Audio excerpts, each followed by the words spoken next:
I had lent my boyfriend some money a few weeks ago because of something he needed, and he promised to pay me back ASAP. He was supposed to pay me back 5 days ago, but something came up and he didn't, so I tried to be patient. Yesterday, we planned to go out with some friends for dinner. Unfortunately, I was robbed on the bus yesterday after I returned from work and had all my money and cards stolen. I canceled my cards, but the bank customer service told me my new card with my new details, both physical card and the digital details for Apple Pay, would be available the following morning because the banks were closed that afternoon, so I had no money. When we went to dinner with my boyfriend and friends, I asked if he could pay me back the money, or at least pay for my meal since I had no money. He didn't exactly say yes or no, just a simple "don't worry." As we ordered, he only ordered for himself and told me that he couldn't cover for mine at the moment, so I better not order anything and just have some bites from his meal. I was so mad and frustrated because he had promised to give me back the money. He then claimed something came up and couldn't give them back, but ordered a nice meal for himself and told me to get his scraps because he wouldn't pay me back, or at least for my meal, so I'd be the only one sitting there with no dinner in front of me. I said, "This is ridiculous," and I got up and left. Our friends now believe it was shallow of me to get up and leave, and that I should just be polite and stay there. I can't quite understand that logic, but is there any way that I'm the idiot? Excuse me, what? Not the idiot. Walk out of that restaurant and his life.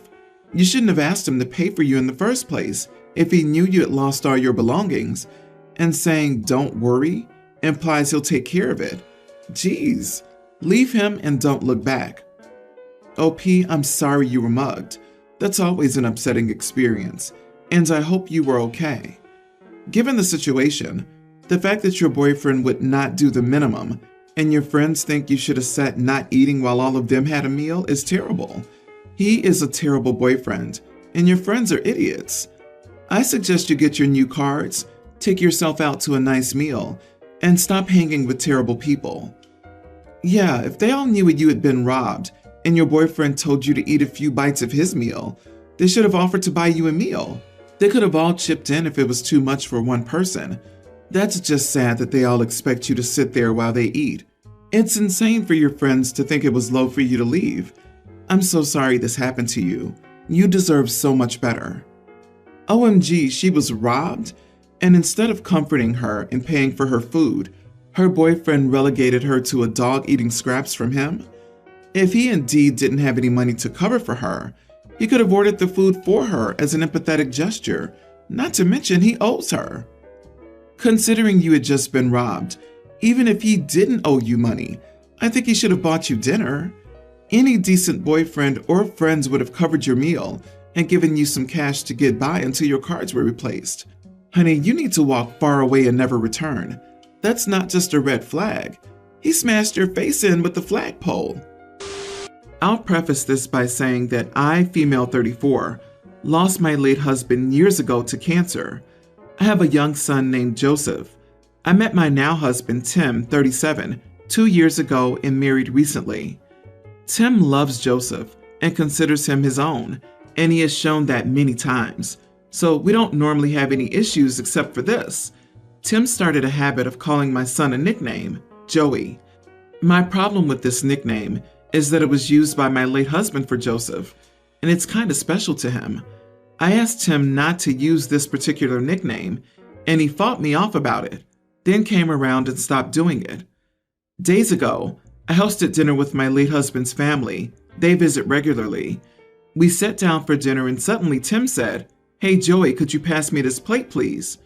The whole room was quiet, and I got all sorts of dirty looks from my late husband's family because they knew he exclusively used this nickname. I looked at Tim and then lashed out at him loudly and in front of everyone, telling him that what he did was not okay and was a major overstep.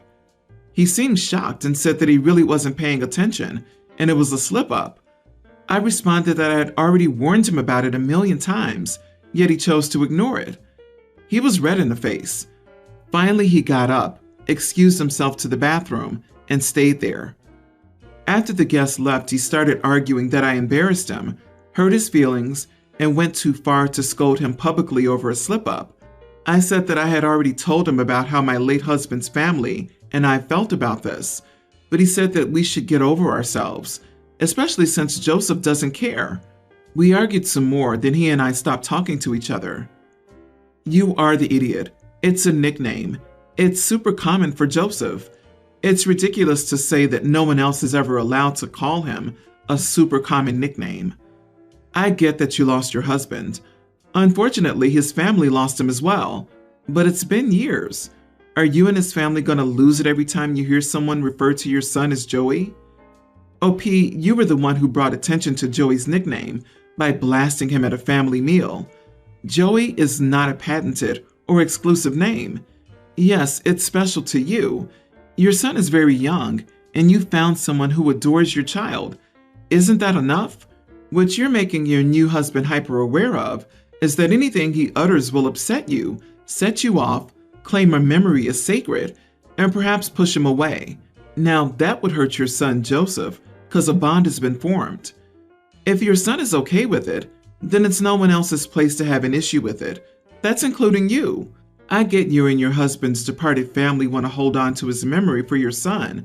Still, realistically, your husband is the only father he's really going to know, and by you letting your dead husband's family insert their wishes like this, the only person you're hurting is your son. Yeah, you've not mentioned if this is an issue for your son or not, once. It seems to be about you and your dead husband's family gatekeeping a very common nickname. This is much deeper than a nickname. I wish you luck figuring this out though. I, 56 female, and my husband Kurt, 59, have 2 daughters, Ruth, 32, and June, 30. 8 years ago, Ruth split up with her college boyfriend, Adam, 32. They'd been together since she was 20, and it was as serious as a college relationship could be.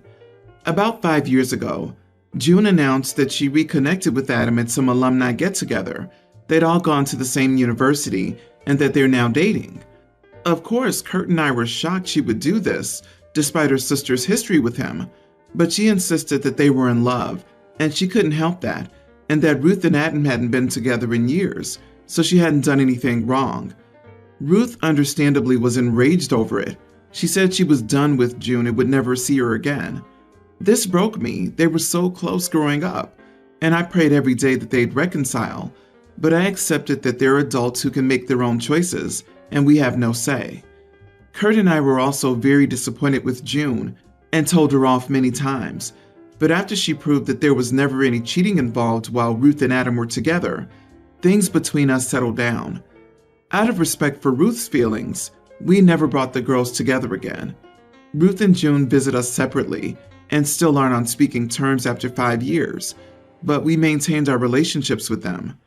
Now June and Adam are married. Ruth has also moved on with a lovely boy. Coincidentally, both girls expect their first child. Ruth's due date is a little earlier. I can't put into words how excited we are to be grandparents and adore both of these children. I've been as supportive and as involved with our daughter's pregnancy as they want. However, last week Ruth dropped a bomb on us. She said that if we ever see June again, or her baby, she won't allow us in her child's life. This shattered me. It's kept me up every night. The thought of my grandchildren being deprived of loving grandparents is agonizing. I know Jean's actions deeply hurt Ruth, but I don't know if we should be punished just for not cutting our kid off. How can any parent even consider disowning a child? We begged her to reconsider and said our love for both of them isn't conditional, and we can't just stop loving one, but she's adamant. I don't want to accept Ruth's terms, as it seems like we'll lose a daughter and grandchild no matter what we decide. So I'd rather it not happen because we outright chose it. But I also don't want Ruth to believe we'd drop her in favor of June, because again, the thought crushes me. Am I the idiot if I don't comply with Ruth's ultimatum? Not the idiot. She's just making a final bid for control and using the baby as leverage. What happened to Ruth sucks, but she shouldn't be trying to take out her feelings on you, who sound like loving parents. Instead, tell her that you don't like the ultimatum and leave the door open should she change her mind. Also, while I understand she feels betrayed, June is right. It has been years and there was no betrayal during their relationship. I think Ruth needs to grow up. She's still beyond angry at her sister and wants to hurt her sister in any way she can. She wants to hurt her sister by cutting her sister off from her parents. Honestly, they broke up and it's been years. The ultimatum comes from an unhinged and hateful person. If Ruth wants nothing to do with June and her family for the rest of her life, fine. You've honored that. But what does she think she's accomplishing with this ultimatum, other than giving her husband a cause to worry about why she's chosen to marry and have a family with him when she's still hung up on punishing her ex? Thank you for pointing this out. After reading, I first thought about how it must feel for Ruth's husband to be watching his wife obsess over a college ex from the sidelines. I understand not trusting your sister after a betrayal and going no contact, but the continued vitriol after supposedly moving on seems excessive and concerning. Update. Am I the idiot for refusing to stop seeing my daughter over her sister? Thank you to everyone for commiserating with this situation. I wish I could say it's helped me feel better, but right now it feels like nothing ever will. One of my babies hates the other. It broke me, but I accepted it. Now I'm faced with losing one of them no matter what. Ruth left Adam because it just wasn't working. He was immature and said and did things that irritated her, primarily lots of minor things adding up. She said there was never any abuse or cheating, but it was the right decision for her. He was a nice enough boy, but he had some growing up to do at the time. I did feel very badly for Ruth because she had invested a good few years into the relationship for someone so young, but agreed it was the right decision. Ruth stayed with us for a few months when it first happened, not just because of this. There were other reasons, and we were there for her and comforted her the whole time. Because she was so angry, we had asked June not to visit until she left. We still talked to her and met a couple of times in public places. June understood and agreed with us supporting Ruth. She expressed sadness over losing her sister, but we told her Ruth decided to cut her off. Both girls have confirmed that June reached out a few times over the years to apologize. No one put her up to it. Ruth didn't forgive her, and she's well within her rights not to. We understand no one can or should make her accept the apology. If Adam had ever abused or cheated on Ruth, we certainly would have gone no contact, or at least low contact with them.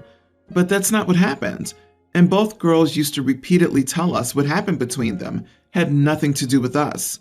So yes, I did keep my relationship with both daughters.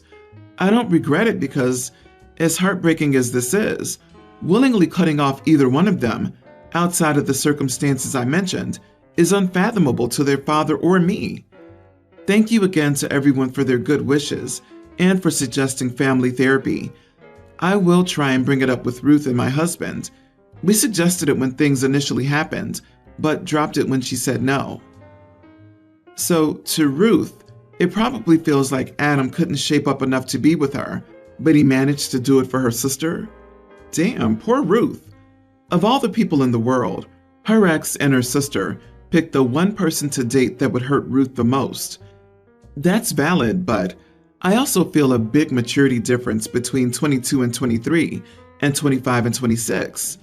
I just turned 26, and whenever I reflect on it, I think I've had more personal growth in the last 2 years than I've had since middle school. It's possible Adam settling down and maturing had nothing to do with him viewing June as more worth the effort than Ruth. Instead, the biggest reason he grew up is, well, age. I don't have a sister, but I'm Team Ruth. I wouldn't like my hypothetical sister dating my ex, no matter what the circumstances were, unless we discussed it before they started a relationship. It's not about still having feelings for the ex. It's completely about betrayal from one's own sister and confidant. UOP were just caught in the middle, until you welcomed June and Adam with open arms. I'm guessing Ruth feels you've forgiven them and accept that June's betrayal of her is A-okay. June and Adam actively sought out a relationship, knowing Ruth's history. That's weird. It's not that hard to not fall in love with your sister's ex, or your ex's sister, and I have a feeling there are more dynamics at play if both of them allowed this relationship in the first place. And I can't help but point out that neither Ruth nor you, OP, started this, and the only people who come out with zero wounds are the two who created this conflict in the first place. My 20 female, sister 20, is physically disabled. She's unstable on her feet and has a slower walk and gets tired easily. The problem is that whenever my sister feels unsteady or starts to fall, her reflex is to grab me to support herself and catch her balance. Unfortunately, I get no warning when this happens. There's suddenly a hand grabbing my arm or my shoulder. It even happens when she's sitting down on the couch or a bed. She'll scoot back, start to lose her balance, and then there'll be a hand on my thigh while she pushes herself back up. I'm tiny. I'm the second oldest child in my family after her, and I'm the shortest and smallest. My sister has at least 20 pounds on me and almost a foot in height, so when she grabs me like that or uses me as support, it almost knocks me over. It hurts. She also has a habit of rolling her mobility aid scooter over my foot or using my feet to hold it in place while she climbs on. Her excuse is that she can't move while I can. But this happens when I'm backed into a corner. I have to stand there with the wheel of a 45-pound scooter rammed into my foot until my sister gets on and starts going. Every time she runs me over, she says it's my fault for not getting out of the way, even when she rams into me from behind. I'm really tired of being her brace. I understand that she's disabled and can't help her unsteadiness, but I can't keep getting almost shoved to the floor because she's trying to stop herself from falling. I'm not stable enough because of my size to act as her support, so I keep getting grabbed, pushed, shoved, and banged. It hurts, and I'm sick and tired of it. I'm not sure what it is with her, honestly. Sometimes it feels like she's upset about being disabled. She got jealous when she went and saw my first dance performance in May because she can't dance herself.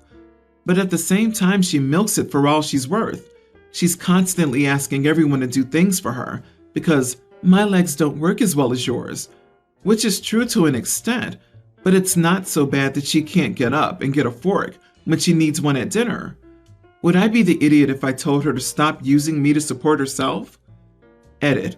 She has cerebral palsy. Technically, I have it too since we're twins, but mine resulted in no muscle tone and stunted growth, which is why I'm so much smaller than her, while hers resulted in her disability. In her mind, the fact that she's disabled means that even if she hurts me, it's justified. I think she feels that it's okay to use me as support because if I fall, I'll be fine and I can get up easily. Not the idiot. This is a rather upside-down situation where you're being abused by the person with a disability. She's running you over. People with mobility issues have many potential aids they can use, and your sister has some of them. She can find ways to manage that don't involve constantly invading your bodily autonomy. Agreed. My first thought is scooters and walkers typically have a handbrake, so rather than bracing on your foot, she should be squeezing the handbrake. Yes, it sucks to be disabled, but if she continues leaning on and running over you, you're not far behind her regarding mobility issues. Okay, not to be all armchair psychologist here, but it sounds like she feels it's unfair that she got more of the disability than you and is trying to somehow push it back on you. Have you tried to just stay out of her range more? She can't grab you if you're not in grabbing distance. Important question. Does she do these things to anyone else? If not, there's an element of deliberate behavior. Oh gee, she's doing it on purpose to hurt you. She's old enough to figure out what hurt and what doesn't. You really need to get your parents or any adult really to help. She's hurting you. And considering your dance, I would be very worried if she intentionally sabotages you or even accidentally injures you. I mean, getting hurt is terrible for everyone, but I wouldn't want you to lose a hobby you love because no one stopped her spiteful behavior. Your sister seems to be using her disability to be an entitled brat. If I were you, I'd make sure to stay 6 feet away from her at all times. And I think it's time to move out.